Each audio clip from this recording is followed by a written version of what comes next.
It's late at night. The room is dark except for the faint flicker of a candlelight. You stand in front of a mirror, the glass cold and unyielding. With a shiver running down your spine, you say it. Bloody Mary. Bloody Mary. And then, just for a moment, you think you see her. A pale face, blood-streaked on her cheeks, eyes hollow and unblinking. Is it real? Or is it just your imagination playing tricks? The story of Bloody Mary is far more than a childhood dare. It's a tale of history, tragedy, and humanity's eternal fascination of what lurks on the other side of the mirror. Tonight on Podcast Folklore, we'll unravel the chilling mystery behind Bloody Mary. Who is she? What does she want? And why does her story continue to haunt us?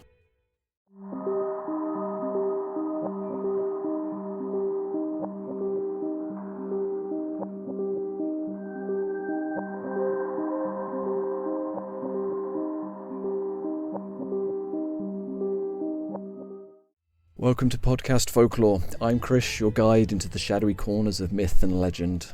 Please do like and subscribe and share these stories so that we can keep the traditions of storytelling alive. This episode, we're diving deep into one of the most infamous figures in folklore, Bloody Mary. Whether you believe she's a vengeful ghost, a tragic queen, or nothing more than a figment of our collective fear, one thing is certain: her story refuses to be forgotten. The ritual itself is deceptively simple, yet it holds a grip on our collective imagination. You've probably heard it before. Go into a dark room, light a single candle, and stand before a mirror. Chant her name, Bloody Mary, 3 times or 13 if you're feeling especially brave. Some versions say you should spin around, others tell you to stare into your own reflection without blinking. It sounds easy, right? But here's where it gets chilling. Witnesses have claimed that the air grows cold, shadows stretch unnaturally, and your reflection seems wrong. And then she appears, a pale face streaked with blood, with hollow, accusing eyes. Some say she screams, others swear she lunges at you. And if you're really unlucky, she might reach out and drag you into the mirror, trapping you forever in her world. Now here's the thing about this ritual. It's not just a dare or a party trick, it's a psychological game. The dark room, the flickering candlelight, the repeated chant, all of it primes your brain for something extraordinary to happen. And science has called this the Caputo effect. And when you stare into a mirror in a dim light for a prolonged time, your brain starts to distort your reflection. Your face might seem to melt, shift, or even transform into something unrecognizable. So is Bloody Mary just a hallucination? Maybe. But what about the stories of the people who've come away with scratches that they can't explain? Or those who claim to have seen things in the mirror that they couldn't possibly be their own face? And what about the act of summoning itself? There's a reason these rituals persist across cultures and centuries. To call a name is to invite something, or someone, into your space. It is an act of bravery, yes, but also an act of recklessness. What if Bloody Mary isn't just a figure of your imagination? What if she's waiting for you, lurking, just beyond the glass? The rules of the ritual will vary depending on who you ask. Some versions insist on complete silence between chants. Others say you must bring an offering, like a drop of your own blood or a lock of your own hair. Still, others claim that you have to stare at the candle flame reflected in the mirror, never directly at your own face, or else, well, let's just say the consequences aren't pretty. But let us step back for a moment. Why do we do it? Why do children and teenagers across generations find themselves drawn to this ritual? Some say it's just a test of bravery, a way to prove that you're not scared. But I think it's more than that. The ritual is a doorway, a chance to flirt with the unknown. For a few moments we allow ourselves to believe in ghosts, in curses, and the possibility that the world is more mysterious than we dare to admit. And that's the true power of Bloody Mary. She's not just a story, she's an experience, one that taps into our primal fears of the dark, the unknown, and the thin, fragile boundary between the living and the dead. Do you dare to try it? If you do, remember one thing: never break eye contact with the mirror, because you might not like what's staring back at you. Folklore is rarely born in isolation. Legends like Bloody Mary don't just spring out from nowhere. They grow from the soil of history, watered by tragedy and fear. To understand who Bloody Mary might be, we need to dig through the centuries of stories, real and imagined. Who could she have been? A witch, a queen, a murderess, or perhaps all of these woven together by time? Let us start with Mary Tudor, Mary I of England, often called Bloody Mary. Born on February 18, 1516 to King Henry VIII and Queen Catherine of Aragon, her life was marked by upheaval and betrayal. Her father's infamous break with the Catholic Church left Mary in a precarious position. She was declared illegitimate, stripped of her royal title, and separated from her mother.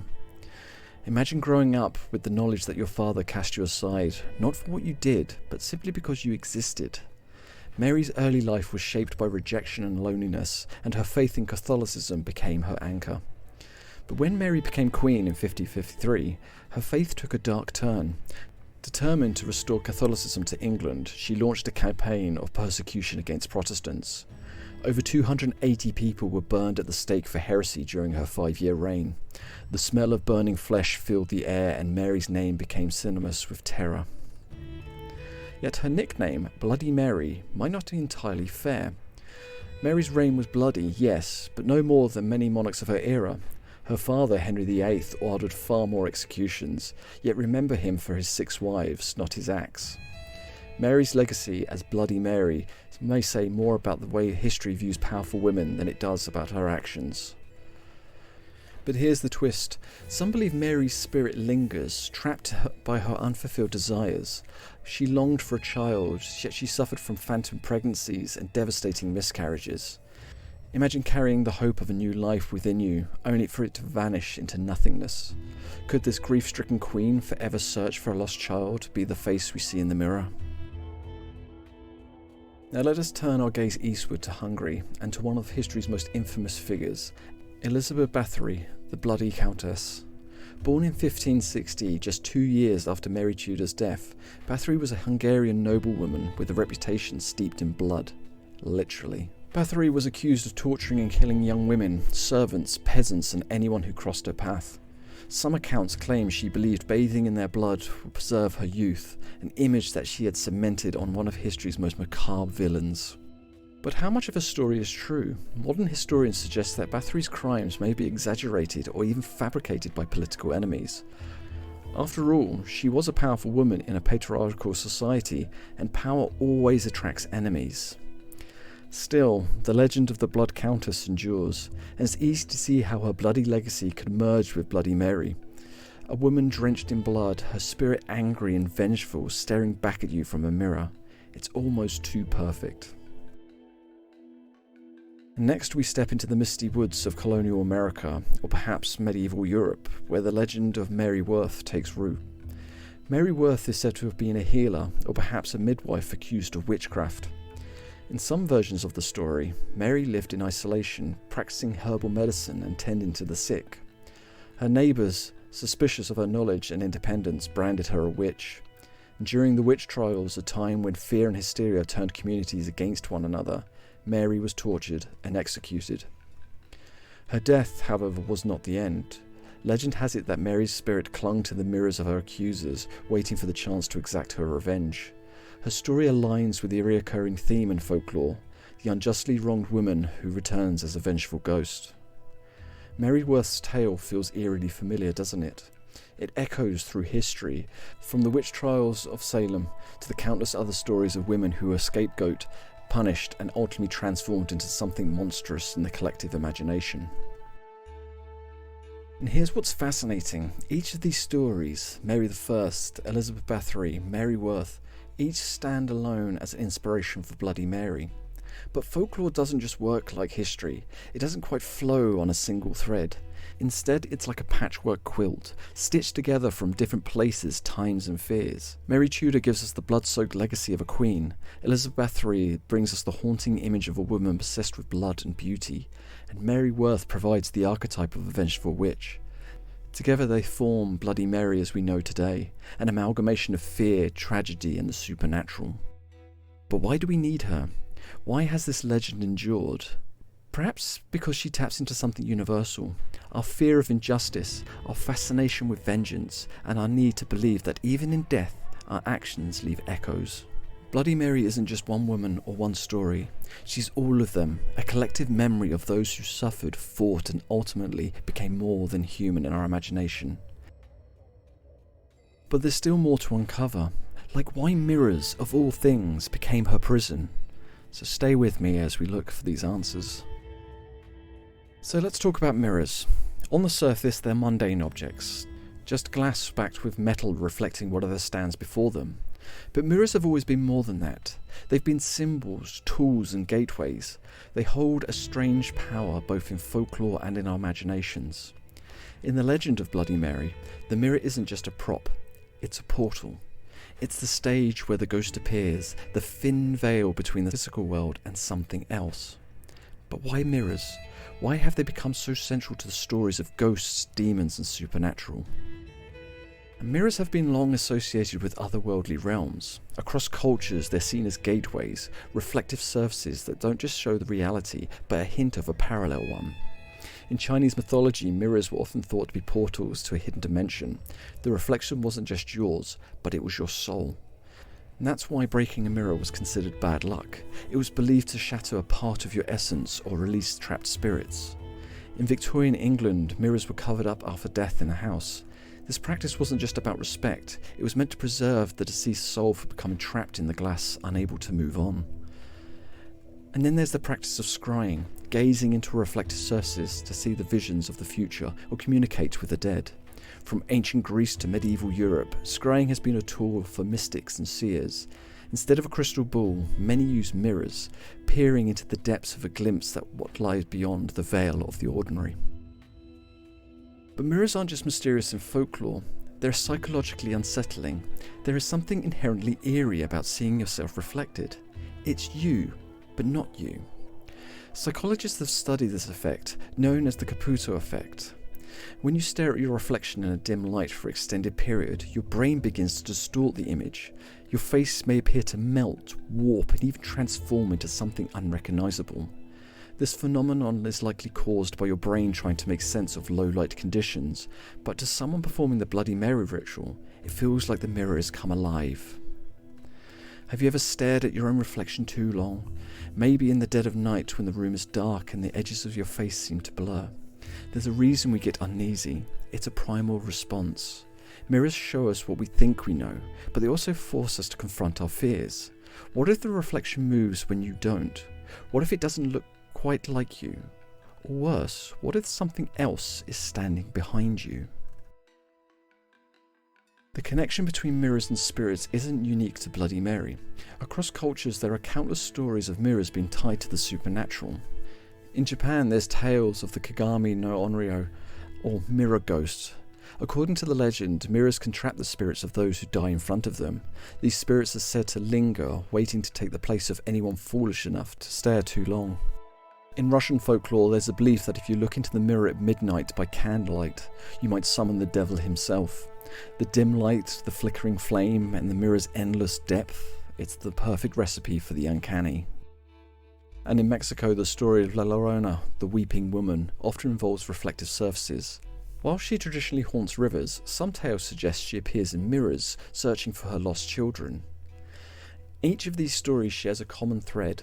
The mirror isn't just a surface, it's a doorway, and doorways swing both ways.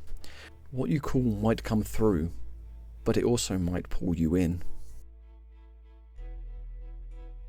Now let's tie it back to Bloody Mary. Why is the mirror her stage? Perhaps it's because mirrors blur the line between what is real and what is imagined. They invite us to project our fears and doubts, creating a perfect environment for the supernatural to emerge. But mirrors also demand bravery. Standing before a mirror and calling Mary's name isn't just about summoning a ghost, it's confronting the unknown. You're staring into your own eyes, daring the universe to answer. And that's what makes the ritual so powerful. Whether or not you believe in Bloody Mary, the ritual itself holds weight. It's a psychological challenge, a test of courage, and a dance with the supernatural. And the mirror, it's both a witness and an accomplice, reflecting not just your face, but perhaps your deepest fears. So the next time you find yourself alone in a dark room standing before a mirror, ask yourself this: is it really just your reflection staring back? Or is it something else? Something waiting for you to call its name? And so stay with me because we're just getting started. In the next segment, we'll explore similar legends from around the world and why humanity's fascination with mirrors and what they might hide refuses to fade. Bloody Mary might be the most infamous legend involving mirrors, but she is far from the only one, as we have talked about earlier. Mirrors have long since been a staple in folklore worldwide, often serving as portals, tools of divination, or traps for restless spirits. Humanity's fascination and fear of reflected surfaces seem to transcend culture, geography, and time. So let's explore some of the other eerie tales that echo Bloody Mary's legend. These stories may be separated by centuries and continents, but they share an uncanny connection to the idea of mirrors as conduits to the unknown. In Japanese folklore, mirrors are deeply significant, often associated with spirituality and the supernatural. One of the most haunting legends is the Gagami no Onryo, or mirror ghost. According to its tale, spirits of the deceased can easily become trapped in mirrors, especially if they die violently or with unresolved grudges. The Onryo is said to haunt those who look into the mirror too long, appearing behind them or even pulling them into the reflective world. This idea has strong parallels with Bloody Mary. Both are female spirits tied to tragedy and vengeance, both summoned or encountered through mirrors, and both serve as reminders for our uneasy relationship with reflective surfaces. Another Japanese figure tied to mirrors, though indirectly, is Kuchisake Onna, or slitted-mouthed woman. While not tied to mirrors specifically, her legend involves encounters where she forces her victims to confront their fears. She appears suddenly and often asking, "Am I beautiful?" If the answer displeases her, or sometimes even if it doesn't, she reveals her grotesque, mutilated face and attacks. Like Bloody Mary, she plays the themes of vanity, fear, and the danger of summoning the wrong entity. Now let's journey to Russia, where folklore surrounding mirrors takes a decidedly sinister turn. One traditional legend warns against gazing into the mirror at midnight, especially by candlelight. The combination of darkness, flame, and reflection is said to weaken the barrier between worlds, allowing malevolent entities to slip through. In some variations, a figure known as Zakaze Diavol, the Mirror Devil, can be summoned by staring into the mirror while reciting specific incantations. Those who summon him risked being pulled into the mirror or having their soul stolen, leaving only a lifeless body behind. Does it sound familiar? This theme of danger lurking behind the glass is eerily close to Bloody Mary. Russian folklore also tells of vyazhki, spirits that live inside mirrors and mimic the living. If your reflection seems to act on its own, or worse, doesn't disappear when you step away, you might have encountered one. These spirits feed on fear, much like Mary seems to thrive on dread of those who summon her. And here in the West, we have a more modern tales that parallel Bloody Mary. One example is the legend of the Black Angie, the spectral figure tied to a statue rather than a mirror, and she shares a similar ritualistic summon approach. The statue was said to be cursed to those who dare to meet her gaze at night, bringing bad luck or worse. While not tied to mirrors, Black Angie reflects the same themes of risk, summoning, and supernatural consequences. And of course there's the Candyman, a chilling urban legend with undeniable parallels to Bloody Mary. Candyman's story emerged in the late 20th century, tied to the themes of racial violence and vengeance. Like Mary, he's summoned by repeating his name in front of a mirror, usually 5 times, and he appears to claim the summoner as his victim. His tale, though more modern, is a potent reminder of how these mirror legends evolve over time, adapting to new fears and cultural context whilst keeping their core elements intact. We can also dive deeper into the concept of doppelganger, a figure that looks exactly like you but isn't you. This idea is deeply tied to mirrors in folklore, and many cultures believe that seeing your reflection act independently is the sign of death or misfortune. In Germanic folklore, the doppelganger is a spectral twin, an omen of doom. Mirrors are said to be placed where the doppelganger can manifest, their lifeless eyes staring back at you as a warning. In many ways, Bloody Mary functions as a sinister twist on this concept. Instead of your double, it's her, a vengeful spirit wearing your reflection like a mask, as if to say, "This could be you." This theme pops up again in the Slavic Mara, a spirit that feeds on fear and often appears in mirrors. These entities, like Mary, seem to thrive on human vulnerability, fear, and the act of looking deep into things that we don't understand. But why do we keep summoning her? Bloody Mary is more than a game, more than a ghost story. She's part of a larger tapestry of human fear. Fear of the unknown, fear of our own reflection, fear of what lies just beyond the veil. Mirrors are universal symbols, found in every culture and in every home. They reflect us, yes, but also remind us of that what we see isn't always what's real. Perhaps Bloody Mary and her mirror-haunting cousins exist to remind us of our boundaries. They force us to ask, how much do we want to know? How far are we willing to go to confront the unknown? And most importantly, what happens if the unknown answers back? It's one thing to dismiss Bloody Mary legend as just a creepy bedtime story or an urban myth, but why does the ritual work so well? Why does it feel so real when you stare into a mirror, chanting her name, heart pounding in dim light? Is there something supernatural at play, or could the expectation lie in the deep recesses of our minds? Let's pull back the curtain and dive into the fascinating science and psychology behind the Bloody Mary experience. One of the most compelling explanations for the Bloody Mary phenomenon is the psychological trick called the Caputo effect. In 2010, an Italian psychologist named Giovanni Caputo conducted experiments to explore what happens when people stare into mirrors for extended periods in low light. Here's what he found. If you stare at your reflection long enough, your brain starts to play tricks on you. Your face may appear distorted, melt, and even transform into something monstrous. This appears because your brain is trying to process incomplete visual information in low light conditions. It fills in the gap, often in unsettling ways. So when you're staring into a mirror, repeating Bloody Mary's name, your brain might be the one conjuring the image and not the supernatural. But here's the kicker. Even knowing this, does it stop the effect? The mind's power to deceive itself is incredibly strong, especially when fear is involved. Imagine this, the flickering candlelight casts moving shadows on your face. Your eyes begin to adjust, creating a surreal blur between reality and imagination. And suddenly, your reflection isn't entirely you anymore. It's her, or at least, it feels like it is. Our brains are hardwired to detect threats, even when none exist. This is part of what psychologists call the fight or flight response. When you engage in a ritual like Bloody Mary, you're already priming yourself for fear. You've dimmed the lights, set the stage, and focused all your attention on the mirror. Your brain is anticipating danger and amplifies every shadow and every flicker of movement. This heightened state of alertness makes you hyper-aware of your surroundings, and even the smallest sensation, a creak on the floor, the rustle of fabric, can even feel like the confirmation that she is there. Fear doesn't just heighten your senses, it distorts them. Your brain becomes so desperate to find the source of the perceived threat it starts creating new ones. The fear itself becomes self-fulfilling. The flicker in the mirror? It's not Mary, it's your mind conjuring her to explain the adrenaline coursing through your veins. But there's another layer. Most people don't play Bloody Mary alone. It's a group ritual, performed at slumber parties or gatherings. And when you put a group of people together, fear doesn't just add up, it multiplies. Group psychology plays a huge role here. When one person gasps or screams, it triggers a chain reaction. Even if you didn't see anything in the mirror, the panic of the people around you convinces that something must have happened.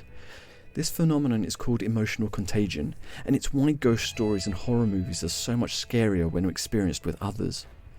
And let's not forget the power of suggestion. If someone claims they saw Mary in the mirror, your brain might start filling in the details to match their story. By the end of the night, the group collective memory becomes a shared belief. We all saw her. But there's also something inherently unsettling about mirrors, isn't there? They show us a reflection, but sometimes it feels like they're showing us more than that. Psychologists have a term for this feeling. It's called the uncanny. It's that eerie sensation you get when something is both familiar and unfamiliar at the same time. Think about it. Your reflection is you, but it's reversed. It moves when you move, but it has no life of its own. It's a perfect double, And doubles have always unnerved us. In folklore, the doppelganger, your ghostly twin, is a bad omen. Seeing your double is often said to predict death. Bloody Mary takes this concept to the extreme, turning your reflection into something malevolent. And here's where it gets even creepier. Researchers have found that children under the age of 2 don't recognise themselves in mirrors. They see their reflection as a separate being. It is possible that some part of us never entirely lets go of that feeling. When you stand before a mirror in the dark chanting Bloody Mary's name, are you tapping into a primal fear? The fear that your reflection might not be entirely under your control. Finally, let's talk about the ritual itself. Why does the act of saying Bloody Mary's name 3 times, or 13 in some versions, matter? It's simply part of the fun, or does it serve a deeper purpose? Repetition is a powerful psychological tool.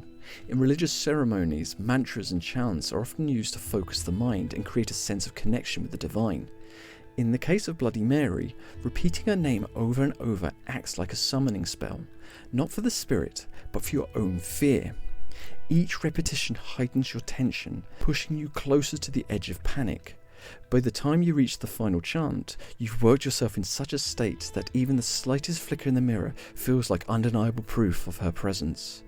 It's a test of courage, but also belief. Do you trust what you see or what you feel? And when those two things conflict, which one wins? Ultimately, Bloody Mary ritual isn't just about ghosts or mirrors, it's about us. It's a way to confront our deepest fears, to test the limits of our courage, to explore the thin boundary between the real and the imagined. Maybe Bloody Mary doesn't live in the mirror after all. Maybe she lives in our minds, a shadowy figure born from centuries of folklore, history and human psychology. But does that make her any less real? The fear we feel, the stories we tell, they have power. And sometimes power is all a legend needs to become reality. And so as we close tonight's episode of Podcast Folklore, we're left with one haunting question. Is Bloody Mary merely a myth, a tale passed down through generations to thrill and terrify, or is there something more lurking in the mirrors we peer into? The chilling stories we hear from other people that have encountered her offer no easy answers, just more questions, and perhaps a little more fear when the lights go out. And whether you believe in the supernatural or not, these tales remind us of the power of folklore, the unknown, and the strange ways our minds can play tricks on us. Maybe, just maybe, there is something waiting behind the glass, watching us closely as we watch it. And so the next time you're alone in the dark with the bathroom mirror reflecting back at your own gaze, ask yourself this: are you ready to call her name? Or will you let the legend remain just that, a legend? Thanks for listening to Podcast Folklore. Please don't forget to like and subscribe and share these stories. Hit that notification bell to join us next time as we explore more myths, legends and eerie tales from around the world. Until then, remember, not every story is just a story, and not every shadow can be explained away. Stay curious, stay cautious, stay safe, and always keep exploring the world with wonder.